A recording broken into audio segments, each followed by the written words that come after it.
नमस्कार दोस्तों, विकास एनालिसिस में आप सभी का स्वागत है। और दोस्तों, आज हम सी टेट में पूछे गए बाल विकास के प्रीवियस ईयर प्रश्न को देखेंगे दोस्तों, जो कि आपके आने वाले सी टेट और टीचर भर्ती एग्जाम के लिए बहुत ही महत्वपूर्ण होंगे। तो दोस्तों, अगर आप हमारे चैनल पर पहली बार आए हैं तो प्लीज़ हमारे चैनल को एक लाइक और सब्सक्राइब सपोर्ट जरूर करिएगा। चलिए दोस्तों, इन प्रश्न को हल करते हैं। पहला प्रश्न दिया गया है दोस्तों, रुचि को 3 पेंसिलें दिखाई जाती है। वह देखती है कि पेंसिल क पेंसिल ख से बड़ी है और पेंसिल ख पेंसिल ग से बड़ी है। जब रुचि यह निष्कर्ष निकालती है कि क ग से बड़ी है, तो वह जीन पियाजे के किस संज्ञानात्मक विकास की विशेषता को दर्शाती है? पहला ऑप्शन दिया गया है दोस्तों क्रमबद्धता, दूसरा है संरक्षण, तीसरा है सकर्मक अनुमान और चौथा ऑप्शन दिया गया आपका परिकल्पना आधारित निगमनात्मक तर्क। तो इसका सही आंसर क्या हो जाएगा दोस्तों? वो हो जाएगा आपका सकर्मक अनुमान, यानी कि ऑप्शन नंबर 3 जो होगा आपका यहाँ पे करेक्ट हो जाएगा। अगला प्रश्न देखते हैं दोस्तों, निम्नलिखित में से कौन सा चरण लॉरेंस कोहेलबर्ग द्वारा दिए गए नैतिक विकास के सिद्धांत में शामिल नहीं है? पहला ऑप्शन दिया गया है पारंपरिक चरण, दूसरा है अपारंपरिक चरण, तीसरा है उत्तर पारंपरिक चरण और चौथा ऑप्शन दिया गया आपका पूर्व पारंपरिक चरण। तो इसका सही आंसर क्या हो जाएगा दोस्तों? वो हो जाएगा आपका अपारंपरिक चरण जो होता है वो लॉरेंस कोहेलबर्ग द्वारा नैतिक विकास के सिद्धांत में शामिल नहीं किया गया। तो ऑप्शन नंबर 2 यहाँ पे अपारंपरिक चरण करेक्ट हो जाएगा। अगला प्रश्न देखते हैं दोस्तों, विकास की किस अवस्था में बच्चे कल्पनाशीलता वाले खेल में सक्रिय रूप से भाग लेते हैं? पहला ऑप्शन है शैशवावस्था, दूसरा है प्रारंभिक बाल्यावस्था, तीसरा है मध्य बाल्यावस्था और चौथा दिया गया है किशोरावस्था। तो विकास की किस अवस्था में बच्चे जो है दोस्तों कल्पनाशीलता वाली खेल में सक्रिय रूप से भाग लेते हैं? इसका सही आंसर क्या हो जाएगा दोस्तों? वो हो जाएगा आपका प्रारंभिक बाल्यावस्था में बच्चे जो है कल्पनाशीलता वाले खेल में सक्रिय रूप से भाग लेते हैं। ऑप्शन नंबर 2 यहाँ पे आपका करेक्ट हो जाएगा। अगला प्रश्न देखते हैं दोस्तों। अगला प्रश्न है, निम्नलिखित में से कौन सी बच्चों के समाजीकरण की द्वितीयक संस्थाएं है, यानी समाजीकरण की जो दूसरी संस्था है उसके बारे में बताना है? पहला ऑप्शन है परिवार, दूसरा है मीडिया, तीसरा ऑप्शन है धार्मिक संस्थाएं और चौथा दिया गया आपका विद्यालय। तो बच्चों के समाजीकरण की द्वितीयक संस्थाएं कौन कौन सी होगी दोस्तों? वो हो जाएगा आपका कौन होगा? पहला हो जाएगा परिवार, दूसरा हो जाएगा आपका धार्मिक संस्थाएं और क्या होगा दोस्तों? विद्यालय। ये तीनों जो है दोस्तों बच्चों के समाजीकरण की द्वितीयक संस्था है। तो ऑप्शन नंबर पहला जो होगा आपका करेक्ट हो जाएगा। अगला प्रश्न देखते हैं दोस्तों। अगला प्रश्न है, समकालीन विचारधारा के अनुसार बाल विकास की क्या अभिप्राय है? बाल विकास की प्रक्रिया कैसी होगी? पहला ऑप्शन है उसकी जो प्रक्रिया का पूर्वानुमान बिल्कुल नहीं लगाया जा सकता, यद्यपि विकास सभी के लिए एक दिशात्मक होता है। दूसरा है बहुआयामी है, क्योंकि बच्चे विभिन्न प्रकार के संदर्भों में पलते बढ़ते हैं। तीसरा ऑप्शन है सभी बच्चों के लिए एक समान है और सभी बच्चे एक निश्चित आयु तक आते आते विशिष्ट निर्धारित लक्ष्य अवश्य प्राप्त कर लेते हैं। और चौथा ऑप्शन है सिर्फ माता पिता से प्राप्त अनुवांशिक गुणों द्वारा ही निर्धारित होता है। तो इसका सही आंसर क्या हो जाएगा दोस्तों? वो हो जाएगा आपका सभी बच्चों के लिए एक समान होता है और सभी बच्चे एक निश्चित आयु तक आते आते विशिष्ट निर्धारित लक्ष्य अवश्य ही प्राप्त कर लेते हैं। तो ऑप्शन नंबर 3 जो होगा समकालीन विचारधारा के लिए आपका करेक्ट हो जाएगा। अगला प्रश्न देखते हैं दोस्तों, जीन पियाजे के संज्ञानात्मक विकास के सिद्धांत के अनुसार मूर्त संक्रियात्मक चरण में बालक निम्न में से क्या पाने के योग्य होता है? पहला ऑप्शन है अमूर्त चिंतन, दूसरा ऑप्शन है परिकल्पना आधारित निगमनात्मक तार्किक चिंतन, तीसरा है प्रतिवर्तन और चौथा है प्रतिज्ञाप्ति चिंतन। तो इसका सही आंसर क्या हो जाएगा दोस्तों? वो हो जाएगा आपका प्रतिवर्तन जो होगा इसका करेक्ट आंसर हो जाएगा।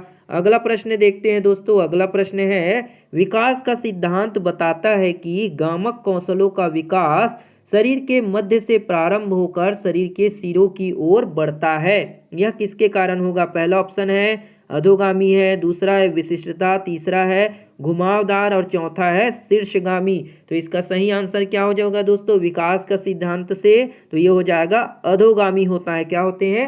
अधोगामी, जो कि ऑप्शन नंबर 1 जो होगा आपका यहाँ पे करेक्ट हो जाएगा।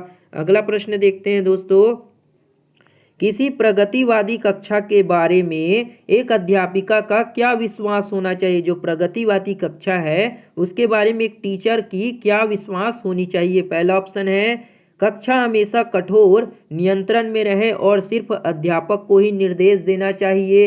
तो ये तो दोस्तों आपका गलत होगा। दूसरा ऑप्शन है, कक्षा में विद्यार्थी अपने साथ विविध प्रकार के समृद्ध अनुभव लाते हैं। ये आपका सही हो जाएगा। और अगला ऑप्शन है, अधिगम केवल कक्षा में ही होता है, यानी सीखना केवल कक्षा में ही होता है। तो ये तो गलत है। और चौथा है, विद्यार्थी केवल केवल ड्रिल और अभ्यास के माध्यम से ही सबसे अधिक सार्थकता से सीखते हैं। तो ये गलत हो जाएगा दोस्तों, केवल ड्रिल से नहीं सीखते। तो ऑप्शन नंबर 2 जो होगा यहाँ पे आपका करेक्ट हो जाएगा। क्या होगा? ऑप्शन नंबर 2 यहाँ पे आपका करेक्ट हो जाएगा।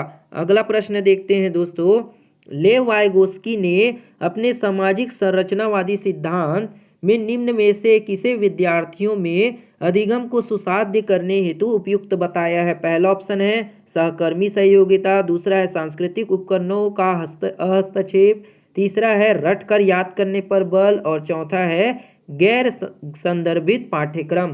तो इसका सही आंसर क्या हो जाएगा दोस्तों? वो हो जाएगा आपका सहकर्मी योग्यता को लेव वाइगोस्की ने अपने सामाजिक संरचनावादी सिद्धांत में बताया है कि विद्यार्थियों में अधिगम को किस तरीके से सुसाध्य किया जा सकता है। तो ऑप्शन नंबर 1 सहकर्मी सहयोगिता आपका करेक्ट हो जाएगा। अगला प्रश्न देखते हैं दोस्तों, एक अध्यापिका अपनी कक्षा के लिए लेव वाइगोस्की के सामाजिक संरचनावादी सिद्धांतों पर आधारित शिक्षण अधिगम प्रक्रिया तैयार करना चाहती है। उसे निम्न में से किसके प्रयोग करने से बचना चाहिए? कौन सा ऐसा प्रयोग है जो उस टीचर को नहीं करना चाहिए? पहला ऑप्शन है सामाजिक संबंधों पर आधारित शिक्षण अधिगम की अभिकल्पना करना, दूसरा है विद्यार्थी के अधिगम प्रयासों का गहन अवलोकन करना, तीसरा है अधिगम के आकलन के लिए मानकीकृत परीक्षाओं का इस्तेमाल, और चौथा है आवश्यकता के अनुसार पाढ़ का प्रयोग करना। पाढ़ मतलब दोस्तों स्केप फोल्डिंग होता है। क्या होता है दोस्तों? स्केप फोल्डिंग बोलते हैं पाढ़ मतलब, है ना। तो ये हमें एक टीचर को किसके प्रयोग करने से बचना चाहिए दोस्तों? इसका सही आंसर क्या होगा? वो हो जाएगा आपका अधिगम के आकलन के लिए मानकीकृत परीक्षाओं के इस्तेमाल से जो है टीचर को बचना चाहिए। तो ऑप्शन नंबर 3 यहाँ पे आपका करेक्ट हो जाएगा।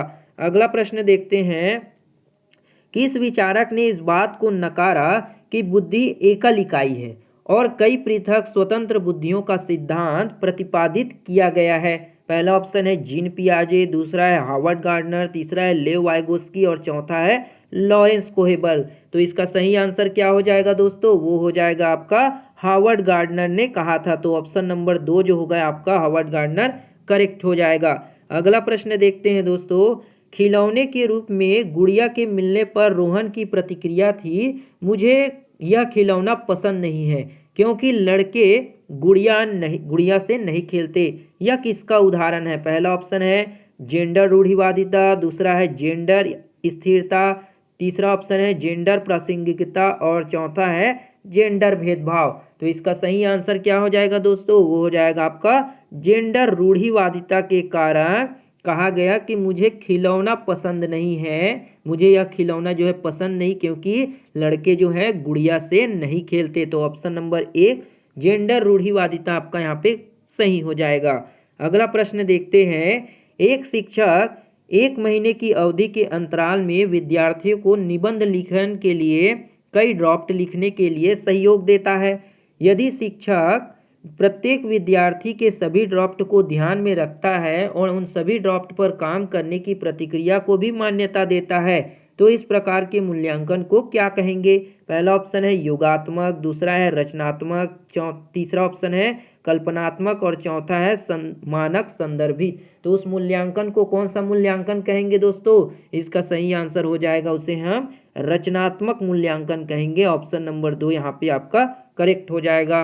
अगला प्रश्न देखते हैं दोस्तों, अगला प्रश्न क्या है आपका, एक बहुभाषीय कक्षा में शिक्षक को कैसा होना चाहिए? पहला है वार्तालाप के लिए मातृभाषा के उपयोग को निरुत्साहित करना चाहिए, दूसरा ऑप्शन है ज़्यादातर विद्यार्थियों द्वारा बोली जा रही प्रमुख भाषा को ही स्वीकार करना चाहिए, तीसरा ऑप्शन है भाषाओं के विविधता के बारे में जागरूकता लानी चाहिए और विद्यार्थियों को पसंद अनुसार भाषा के इस्तेमाल की अनुमति देनी चाहिए। चौथा ऑप्शन है एक लक्ष्यांक भाषा जैसे कि अंग्रेजी को छोड़कर अन्य सभी भाषाओं के उपयोग की उपेक्षा करनी चाहिए।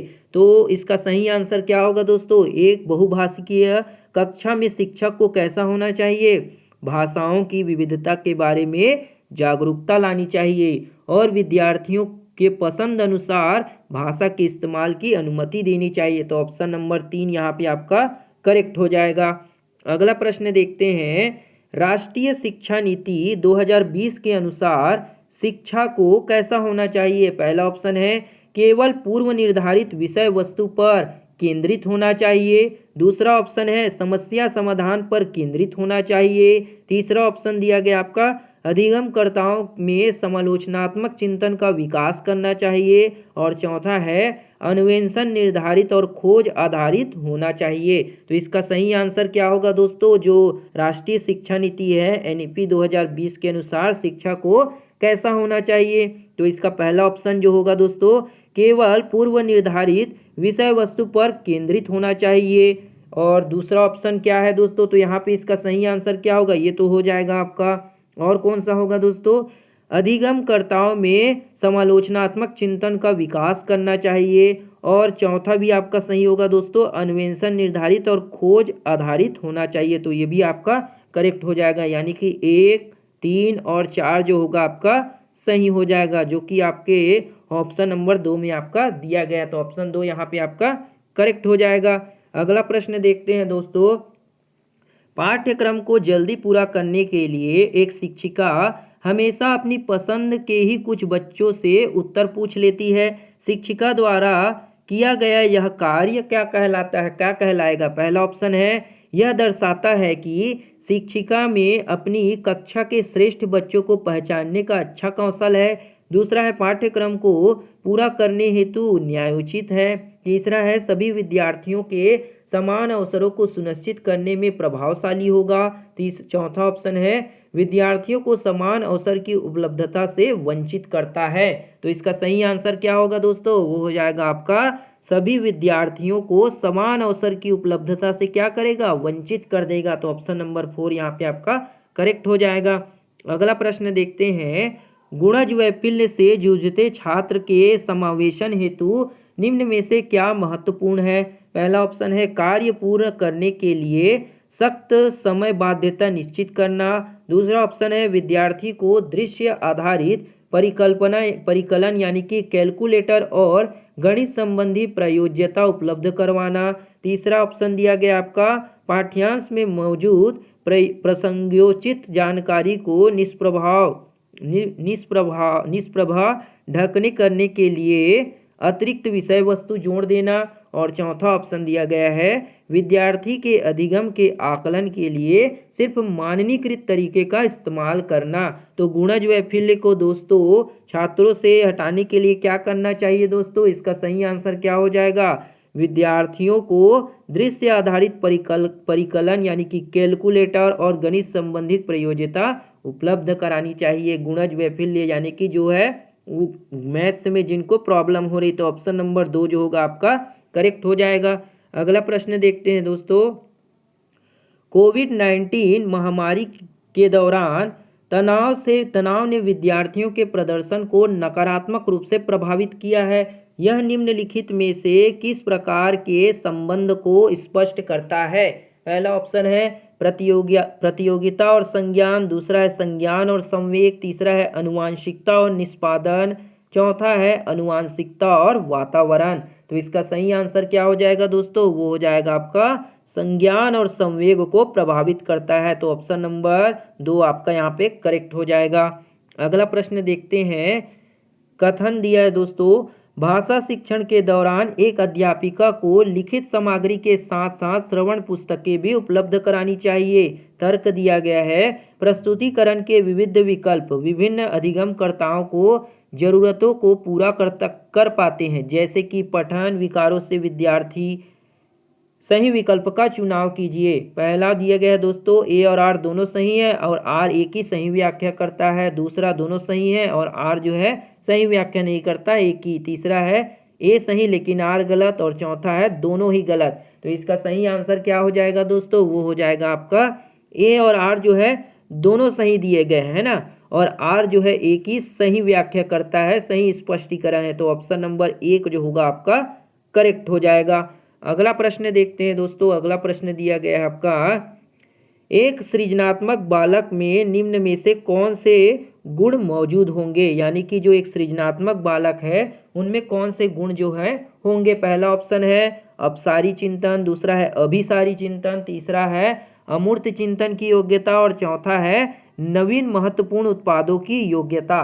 तो इसका सही आंसर क्या हो जाएगा दोस्तों? वो हो जाएगा आपका, क्या क्या होगा इसमें आपको बताना है कि कौन कौन से सही होंगे। तो पहला होगा सृजनशील बालक में अपसारी चिंतन देखने को मिलते हैं, और क्या है अमूर्त चिंतन की योग्यता भी होती है, और क्या होते हैं दोस्तों नवीन महत्वपूर्ण उत्पादों की योग्यता होती है। यानी कि 1 नंबर और तीसरा और चौथा, यानी कि 1 3 4 जो होंगे आपके करेक्ट हो जाएंगे, जो कि आपके ऑप्शन नंबर 2 में दिया गया। तो ऑप्शन 2 यहाँ पे आपका करेक्ट होगा। अगला प्रश्न देखते हैं दोस्तों। कथन, फिर कथन दिया है। कथन 1, कक्षा के में मूल्यांकन के लिए शिक्षकों को विविध विधियों का प्रयोग करना चाहिए। कारण दिया गया है आपका रीजन, एक कक्षा में बच्चे की सफलता और असफलता को केवल पेपर पेंसिल परीक्षा के द्वारा सही और पूर्ण रूप से निर्धारित किया जा सकता है। तो इसका आंसर क्या होगा दोस्तों? सही आंसर क्या हो जाएगा? ये दोनों ही सही है और आर जो है ए की सही व्याख्या करता है। तो ऑप्शन नंबर 1 जो होगा यहाँ पे आपका करेक्ट हो जाएगा। अगला प्रश्न देखते हैं दोस्तों। किसी संप्रत्यय को पढ़ाने के लिए एक अध्यापिका विभिन्न उदाहरण प्रस्तुत करती है और उसके बाद विद्यार्थियों को उन उदाहरणों द्वारा एकत्रित जानकारी के आधार पर नियम निर्धारित करने को कहती है। इस क्रिया में अध्यापिका किस अधिगम का इस्तेमाल कर रही है? पहला ऑप्शन दिया गया है दोस्तों आपका निगमनात्मक, दूसरा है आगमनात्मक, तीसरा ऑप्शन है अनुकरणात्मक और चौथा है प्रतिस्पर्धात्मक। तो इसका सही आंसर क्या हो जाएगा दोस्तों? वो हो जाएगा आपका आगमनात्मक जो है आपका अधिगम जो होगा सही हो जाएगा। तो ऑप्शन नंबर 2 यहाँ पे आपका करेक्ट हो जाएगा। अगला प्रश्न देखते हैं। कक्षा नियमन में विद्यार्थी की सहकारिता हेतु शिक्षक हेतु एक अध्यापक को क्या करना चाहिए? यानी एक टीचर को क्या करना चाहिए? पहला ऑप्शन है स्वयं ही कठोर और अटल नियमों का निर्धारण करे, दूसरा है विद्यार्थियों के व्यवहार के बारे में अभिभावक से बार बार शिकायत करे, तीसरा है मापदंडों का पालन न करने पर विद्यार्थियों को भर्त्सना, और चौथा ऑप्शन दिया गया है मापदंडों और नियमों को स्थापित करते समय विद्यार्थियों की सहभागिता। तो इसका सही आंसर क्या हो जाएगा दोस्तों? वो हो जाएगा आपका स्वयं ही। वो क्या होगा दोस्तों? कक्षा नियमन में विद्यार्थियों की सहकारिता हेतु विद्यापक को क्या करना चाहिए? उनके मापदंडों और नियमों को स्थापित करते समय विद्यार्थियों की सहभागिता लेनी चाहिए। यानी कि ऑप्शन नंबर 4 जो होगा दोस्तों आपका यहाँ पे करेक्ट हो जाएगा। अगला प्रश्न देखते हैं दोस्तों। वह विकल्प चुनिए जो उन संदर्भों का सही चुनाव करता है जिसमें बच्चे के लिए अधिगम जो है हो पाता है। पहला ऑप्शन दिया गया है खेलकूद, दूसरा है घर, तीसरा ऑप्शन दिया गया है कक्षा कक्ष। तो यहाँ पे दोस्तों बताना है कि बच्चों के अधिगम के लिए कौन कौन से जो होंगे सही होंगे।